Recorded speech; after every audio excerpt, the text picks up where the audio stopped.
Christmas dinner is canceled. Stay safe, sweetheart. There's an ice storm coming." That was the text my mom sent me at 7:42 a.m. on Christmas morning. I remember staring at it for a moment, my thumb hovering over the screen, blinking in the soft light of my Nashville apartment. It was disappointing, sure, but I understood. Nashville winters can get unpredictable sometimes. They turn sidewalks into ice rinks and turn country roads into skating hazards.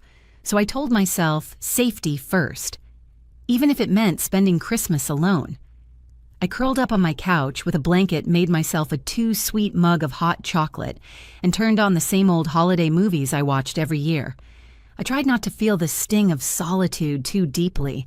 After all, I was used to being the quiet one, the background character in a family of loud personalities and curated traditions. What I didn't know that morning, what I couldn't have imagined, was that a single photo posted to social media would unravel decades of deception. That the lie they told me in a single line of text would expose everything I thought I understood about my family. It was around 3:07 p.m. when it happened. I was scrolling through Instagram mindlessly when my thumb froze mid-swipe. My heart skipped. There it was, a fresh post from my cousin Nina, perfectly filtered and casually cruel. Perfect family Christmas at Anna's, so blessed to have everyone together. Your traditions, family first. I stared at it, breath caught in my throat. The photo showed everyone, my mom, dad, aunts, uncles, cousins, even grandma, gathered around Anna's gleaming mahogany dining table. Everyone was smiling, laughing, clinking glasses in matching Christmas pajamas. And Anna, my sister, my parents' golden child, stood at the center, radiant in red, a glass of wine in hand like she was hosting some Hallmark movie shoot. I blinked, thinking maybe the photo was old, maybe it was last year, maybe they were reposting memories. But no, the timestamp was today, and the sunlight filtering through the windows, the crystal blue sky in the background, not a trace of snow, not a flake of ice. There was no storm. My blood ran cold. I clicked on Nina's profile. More posts, more proof. Dad carving the turkey, Mom arranging her signature peppermint cookies, my baby cousins unwrapping presents while someone laughed behind the camera. Even the dog had a reindeer sweater on. And in every frame, something was missing me. They had lied. They had faked an emergency to keep me away. And they didn't just exclude me, they covered it with a group effort, a coordinated story. Not a single soul in that room had spoken up. Not one person said, "Wait, where's Catherine?" I sat frozen on the couch, phone shaking in my hand. Suddenly, every canceled family brunch, every "oh, we forgot to loop you in," every plans changed, last-minute excuse came flooding back with venomous clarity. This wasn't the first time. It was just the first time I caught them red-handed. And that was when something in me cracked, not in a dramatic, screaming kind of way. No, this was quiet, dangerous, like ice splitting under your feet. I went to my laptop, pulled up the photos. I stared at them again and again. My own mother's text still there unread. Everyone staying home due to the ice storm. Except everyone wasn't. Just me. My phone buzzed. My mother. Her contact photo flashed like a joke, a happy picture of the two of us taken years ago when I still believed her love was unconditional. I answered. "Hi, honey," she said, that performative warmth in her voice. "Hope you had a nice, quiet Christmas. We missed you. We missed you." The gall of it. I pressed the phone tighter to my ear. My voice didn't even shake. "Really," I said. "Because Nina's post says otherwise. You had quite the gathering at Anna's." There was silence on the other end. A long, dragging silence like the seconds before a car crash. "Oh, well, she finally stammered it. It came together last minute. You know how Anna is, and you're always so quiet at gatherings. You make people uncomfortable." She said it like she was doing me a favor, like loneliness on Christmas was a kindness. We just thought... She paused, searching for footing. "We thought it'd be better for everyone. You thought lying to me, making me spend Christmas alone, was better for everyone I asked." My voice dropped to a whisper. "How many other times have you done this?" More silence. Then Catherine, "You're being oversensitive. This is exactly why you exclude me," I snapped. "Why Anna gets to be the princess and I get a text like an afterthought." "That's not fair," she said sharply. "We love you both equally. But Anna makes more of an effort. You're always busy with work." Busy with work. I laughed bitterly. "You mean the work that helped pay your mortgage, or the time I took 3 weeks off to care for Dad after surgery while Anna was on a yoga retreat?" I heard her exhale slowly, her tone tightening like a leash. "If you're going to be like this, maybe we need space. Call me when you're ready to be reasonable." She hung up. And just like that, my childhood ended 12 years too late. After the call ended, I didn't cry. I didn't throw my phone or scream into a pillow like someone in a drama movie. I just sat there silent, staring at the blank TV screen that had dimmed into reflection. And in that silence, the memories came not like waves, but like a riptide pulling me backward through years I hadn't fully processed. I wasn't just excluded from Christmas. I had been excluded for years. I just never had the evidence before. Growing up, I had always been the quiet one. That was my label. Catherine, the dependable, serious, invisible one. Meanwhile, Anna, 2 years younger, was the family darling. She was bright, loud, dramatic, the kind of person who filled a room with chaos and charm. When she painted murals on the garage wall, my parents called her creative. When I drew in sketchbooks, they said I needed to focus on real subjects. When I got straight A's, I was told not to brag. When Anna got a C in math and cried about it, they baked her brownies. I was 16 when I got my first job receptionist at a local dental clinic. I saved half of every paycheck. When Anna turned 16, they gave her a brand new car with a ribbon on it. I still remember Mom's words. "She just has such a free spirit. It wouldn't be fair to burden her with a job yet." And still, I didn't question it. I told myself families just had different dynamics. I was the responsible one. Anna was the fun one. That's just how it was. In college, I got a partial scholarship for accounting at Vanderbilt. I had secretly applied to art schools, RSD SCAD, but when the acceptance letters came, Mom sat me down. "Art is sweet honey," she said gently, "but it's not a career. You're too smart to waste your time on something like that."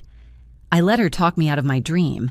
I buried my sketchbooks and enrolled in accounting, telling myself I'd make them proud. Anna, meanwhile, dropped out of college her sophomore year to find herself. My parents called it brave. And when she returned from Costa Rica 6 months later, claiming she was going to be a yoga instructor, they remodeled the guest house for her to launch her business. Guess who helped with the budget planning, marketing, and web design for her first retreat? Me. Guess who they thanked at the family party? Not me. But even that wasn't the tipping point. No, I still told myself family first family, always. 3 years ago, Dad needed surgery, a serious one. I took 3 weeks off work, unpaid leave to move back into the house, cook, clean, manage his meds, drive him to follow-up appointments. Anna, she visited once, took a few selfies for Instagram, then left for a healing retreat in Sedona. Weeks later, at a family BBQ, I overheard my mom telling Aunt Linda how grateful they were for Anna's support during Dad's recovery. "She just has such a comforting energy," she said with a dreamy smile. "Catherine was here too, but you know how she gets so tense, always acting like a nurse instead of a daughter. That stung." But the worst was last Thanksgiving. I had spent hours helping Mom prep chopping seasoning, running to the store twice. When everyone sat down to eat, she raised a glass and smiled proudly. "Let's all thank Anna," she beamed. "She did everything this year." Anna didn't correct her. She just smiled and raised her wine. And I just sat there, swallowed hard, smiled faintly. That was my role, the invisible workhorse. Even when Anna announced she'd host Christmas this year, I offered to help. She brushed me off with a polite smile. "I've got it handled. I just really want this to be perfect." And I idiot that I was believed it was just a preference, not a message. But it had always been a message, that I was not part of the picture. That my quiet effort, my late nights doing taxes, my thousands of dollars helping with bills, my sacrifices, they were invisible, expected, uncelebrated. Whereas Anna's smallest gestures were spotlighted like the second coming of a Hallmark heroine. The difference between us wasn't just personality, it was permission. She was allowed to be loved, celebrated, forgiven. I was expected to be useful, silent, and satisfied with crumbs. That Christmas lie broke something in me, but it also revealed something I should have seen long ago. I had been conditioned to believe that love had to be earned, and even then, maybe it wouldn't be given. I wasn't just forgotten. I was actively excluded. And now, for the first time in my adult life, I saw it for what it was, a pattern of emotional manipulation disguised as family tradition. I couldn't unsee it anymore.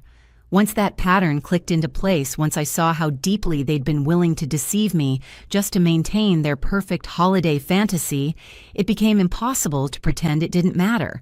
It wasn't one bad Christmas. It was every birthday party I wasn't invited to, every "oh, you must have missed the group text" moment, every family gathering that somehow always excluded me, followed by a guilt-laced phone call to make sure I stayed compliant. But not anymore. I sat down at my laptop, hands trembling, not from anger, but from decades of words finally rushing to the surface. And I wrote, not a rant, not a scream, just the plain, devastating truth. Subject line, I know what you did. I've seen the photos from Christmas dinner.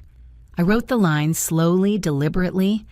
The dinner, I was told, was canceled due to an ice storm that never happened. Then I told them what they needed to hear. You didn't just exclude me.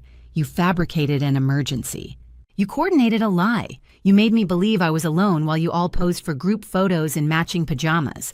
I attached screenshots, Mom's text telling me to stay home, Instagram posts from Nina, Facebook tags from my Aunt Debbie, captions like, "So blessed to be with family," as if I weren't flesh and blood. And then I said what I should have said years ago. This wasn't an oversight. This was cruelty dressed up as tradition, and I'm done pretending it's okay. I hit send before I could second-guess myself. Then I sat back and waited. The first response came within minutes. Aunt Marie. "We thought you knew the plans had changed. It wasn't deliberate. A lie." Uncle Robert chimed in. "This seems like an overreaction. We love you, Catherine, but drama like this ruins family time." Cousin Nina, the one who accidentally outed them, deleted all the Christmas posts and messaged me privately. "You're causing unnecessary tension. What's done is done." Then came Anna's message. A long, self-important email about how she tried to make Christmas special, how I always bring down the mood, and how everyone knew I'd make things awkward, so it was best I wasn't there. She actually wrote, "I did this for you. You clearly don't enjoy family time anyway." But it was my parents' response that sealed everything. They didn't apologize. They went on the offensive. My mother called mutual friends, spinning a story that I was having a stress breakdown, that I was lashing out over a misunderstanding. My father sent me a cold, formal email about airing private family matters, how it was unacceptable to shame the family publicly. Then Anna texted me again, "You've really done it now. Mom's crying. Everyone's upset. And it's all because you couldn't just let it go. This is exactly why we didn't want you at Christmas." That line stopped me cold. This is exactly why we didn't want you at Christmas. No more pretending it was a misunderstanding. No more doubt. They had excluded me because it was easier for them. I didn't fit their curated version of family joy. I was the wrong kind of daughter, the one who worked too hard, gave too much, asked too few questions. And now that I had stopped pretending, they were furious. Not because I was wrong, but because I was no longer controllable. In the weeks that followed, the gaslighting turned into sabotage. My mother showed up at my office unannounced, causing a scene in the lobby and demanding to speak to me about this nonsense. My boss gently escorted her out. Anna posted vague, toxic people quotes on social media, hashtags like, "One, protect your peace," and "Sean, your family is more than blood," framing herself as the victim. My father called me one evening and said sternly, "Keep this up and you can forget about being included in the will." I nearly laughed.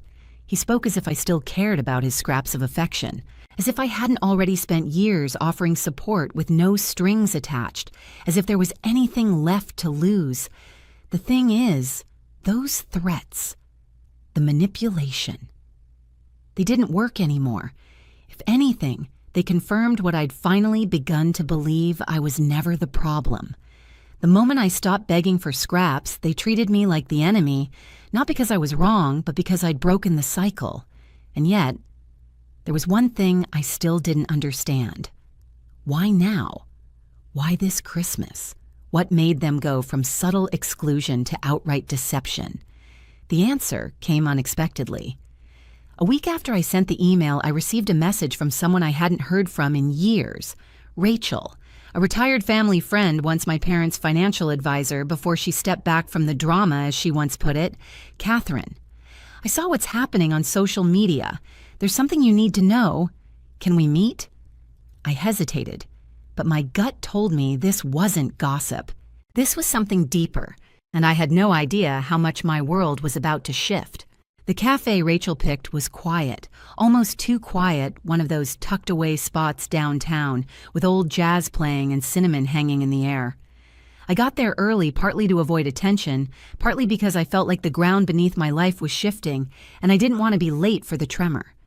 Rachel arrived right on time, wrapped in her signature gray shawl eyes, scanning nervously before she spotted me.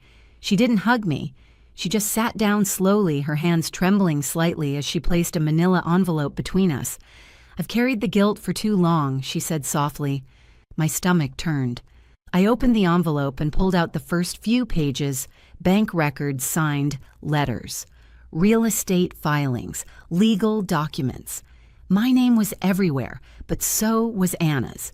Dates, transfers, property sales, and then the trust document. According to it, my grandfather, my mom's father, had left me a substantial inheritance when he passed, almost $300,000, specifically earmarked for my education, my future, and starting her life on her terms. Rachel's voice was almost a whisper. Your father was named trustee. The money was meant for you once you turned 25. I stared at her. I never saw a penny. She nodded. Because he didn't give it to you. He transferred it into Anna's accounts over several years, slowly, strategically. He told me, he said you were already doing well and that Anna needed a leg up. My vision blurred, my throat closed. All those late nights working during college, all those loan payments I was still making, the side jobs, the sacrifices, the nights I said no to dinner because I couldn't afford it. They watched me drown while holding my life raft in their hands. Rachel continued, there's more. Your grandfather left 2 properties, one near Knoxville, the other in East Nashville. They were to be split equally between you and Anna. I laughed bitterly.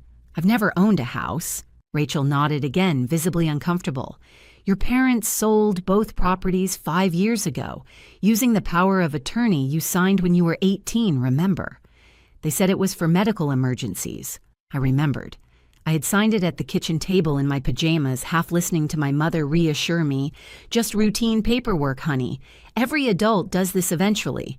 But that document had given them sweeping control over my finances, and they used it, all of it. They sold the properties, pocketed the cash, then slowly drained your inheritance to fund Anna's ventures, her yoga studio, her Bali retreats, her failed essential oils company. It's all here, Rachel said, tapping the envelope. Transfers from your trust, direct to her personal and business accounts. I felt like I was underwater. I'm so sorry, Rachel said, her voice cracking. I should have said something sooner, but your father threatened legal action. And honestly, I thought maybe you knew. That you agreed. I never knew I whispered. Rachel exhaled deeply. I believe you now, and I want you to know everything they did. It's not just unethical, it's illegal. Fraud, misappropriation, abuse of fiduciary duty. If you wanted to pursue it...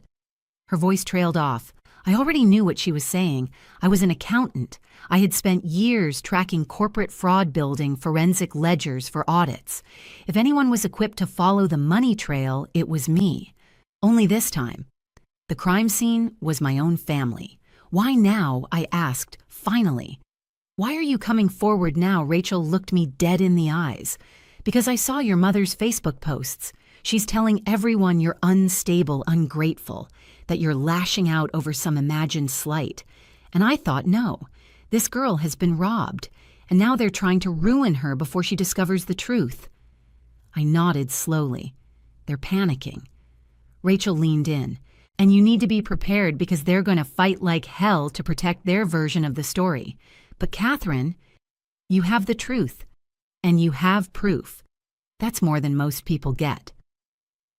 I left the cafe with the envelope clutched tight like a detonator waiting to go off. When I got home, I spread everything across my kitchen table and started building a case, not just emotionally, but legally. I created a ledger of every transfer, every missing dollar, every unauthorized property sale. I hired an estate fraud attorney, Sarah Chen, recommended by a client of mine. A pit bull in heels. She looked over the documents for less than 10 minutes before she spoke. This isn't just messy family drama, she said. This is criminal. We can file civil charges press for restitution, even refer it to the DA for prosecution. Do you want to go scorched earth? I didn't answer right away. It wasn't about revenge, not anymore. It was about truth and freedom. But first I wanted to give them a chance. One last moment to face what they had done and make it right. So I arranged a family meeting at my apartment. I told them I wanted to talk to resolve things to move forward. And like clockwork, they accepted eager, smug, probably believing I was ready to crawl back and beg for inclusion. They had no idea I had fire in my hands. Saturday morning, I woke up before sunrise, not out of nerves, out of clarity. For the first time in my life, I wasn't walking into a family event as the forgotten one. I wasn't bringing my silence or my guilt or my lifelong need for their approval. I was bringing facts, receipts, truth. I set my dining table with quiet precision, 3 neat folders, one for each of them, Mom, Dad, Anna. Inside the bank statements, trust paperwork, property sale documents, every unauthorized transaction they'd orchestrated using my name. Each folder also contained a letter from Sarah, my attorney, outlining 2 clear options. Option A, return the remaining funds. Sign a written confession admitting their actions. Option B, face formal civil and criminal proceedings. No gray area, no escape hatch.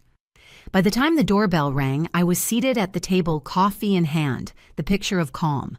Not because I wasn't angry, but because I was done begging for understanding. They arrived as a unit. Mom in a pastel blazer like she was attending a brunch. Dad wearing his favorite sports jacket, the one he used to call his business armor. Anna looked like she'd just walked off a meditation app, had loose curls, neutral tones, full of smug serenity. They sat down across from me, their energy casual, controlled, as if they believed this was a peace summit and they were already the victors. My mother smiled. "Catherine, sweetheart, we're glad you called. It's time we all move past this silly." I slid the folders across the table. The sound of paper shuffling was the only noise for a long beat. My father opened his first eyes, scanning. His face turned a shade paler with every line. Anna frowned. "What is this evidence?" I said flatly. "Of what you did to me. Of what you stole. Of the trust you violated." Anna's hands trembled as she flipped through pages. "This is ridiculous," my mother hissed. "You're accusing us, your family, of theft." I looked her square in the eye. "No, I'm proving it."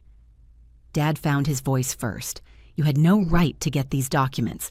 "I had every right," I snapped. "It was my inheritance, my properties. You used my signature, forged my consent, and rerouted my future into Anna's luxury yoga vacations." Anna burst out. "I didn't know." "They told me it was their savings." I tapped a highlighted transaction in her folder. Funny, because these are labeled Trust Transfer, Catherine. And they go directly into your account, monthly, for years. She flushed scarlet. "I didn't read the labels, you cashed them." My mother tried to shift tactics. Even if some things were misunderstood, dragging lawyers into this. "Is that who you are now?" "No," I said coldly. "But it's who you made me become." She leaned forward, voice trembling with frustration. "What will people say, Catherine? What will the community think if you do this?" I leaned forward too. Maybe they'll ask why you spent 15 years robbing your daughter while calling her selfish. Maybe they'll ask why Anna's wellness empire was built on stolen money. Maybe they'll wonder how a family so obsessed with appearances got unmasked by a spreadsheet. My dad slammed his folder shut. We're leaving. This is blackmail. No, I said evenly. This is choice. You have 48 hours to either confess and repay what remains or face full legal consequences. Sarah's letter outlines everything, and Rachel is prepared to testify, along with the notarized records she kept. Anna stood up her chair, screeching backward. You're blowing up the family for money. I laughed a bitter, weary sound. You blew up the family when you helped yourselves to my future and told yourselves I wouldn't notice. Or maybe that I wouldn't fight back. They left in a scramble. My father dragging my mother out by the arm. Anna sobbing, accusing me with her eyes. By noon, my phone was buzzing off the hook. Uncle Robert, Aunt Marie, Nina. Every message, some variation of "you're tearing the family apart." But this time, I didn't feel guilt. I felt something close to peace. That night, I called Sarah. They'll try to hide it. Move money, destroy documents, I said. Sarah didn't hesitate. Already filed preemptively. We're ahead of them. We were. And we had the paper trail to prove it. The next 48 hours passed in eerie quiet.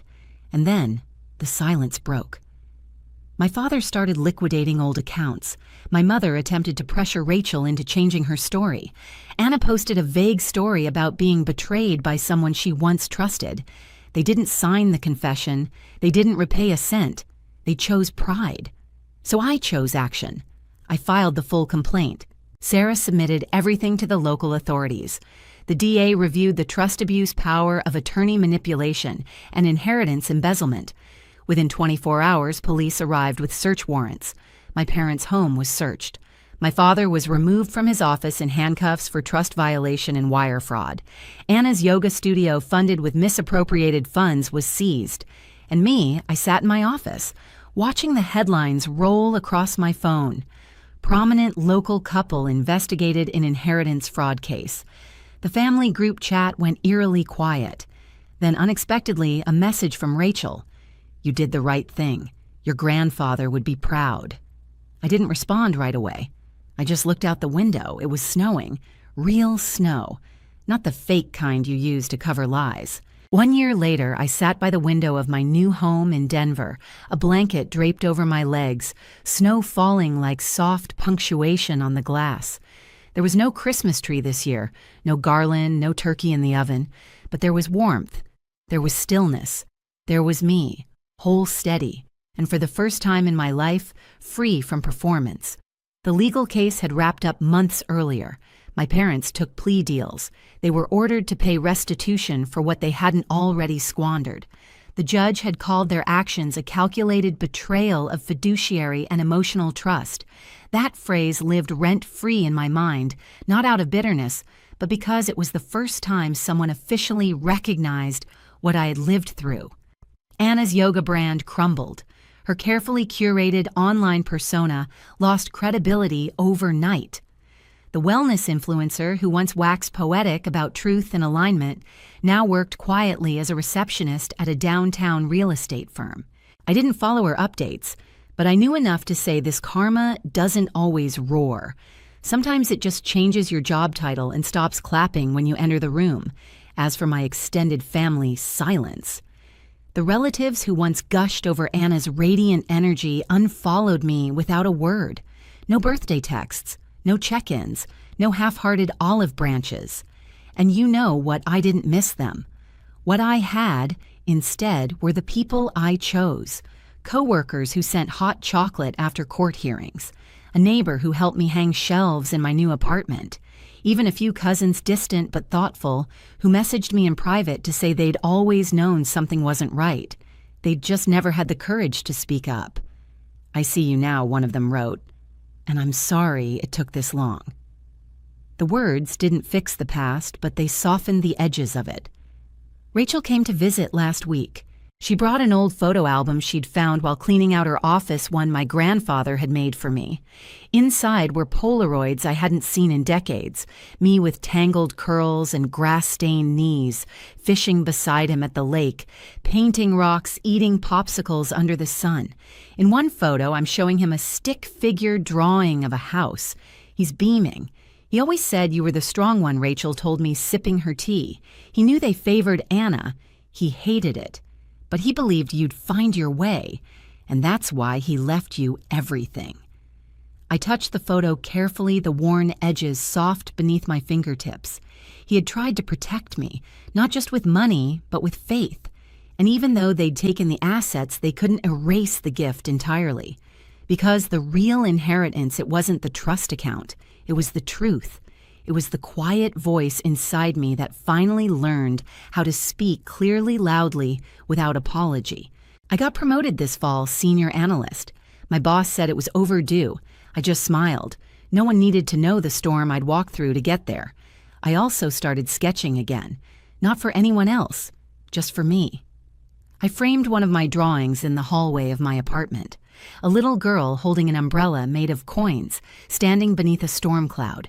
Underneath it, I wrote, "Sometimes the rain was meant to wash them away. This was my life now, not picture perfect, not festive or filtered, but real, rooted, mine." And that's the thing people don't tell you about family betrayal. It doesn't always come with screaming matches or dramatic exits. Sometimes it's quiet, passive, sugar-coated with tradition and smoothed over with silence. But when you finally name it, when you stop begging to be chosen, you start choosing yourself. And that changes everything. So here's my message to anyone who's ever been the forgotten sibling, the one left out, the quiet support system that no one clapped for. You're not invisible. You're just not convenient. And when inconvenient people start telling the truth, everything changes. Sometimes the best revenge isn't blowing things up. Sometimes it's rebuilding without them. If you've ever felt like the outsider in your own family, tell your story in the comments. You're not alone, and your voice matters. Like, subscribe and share if you believe real love doesn't ask you to shrink.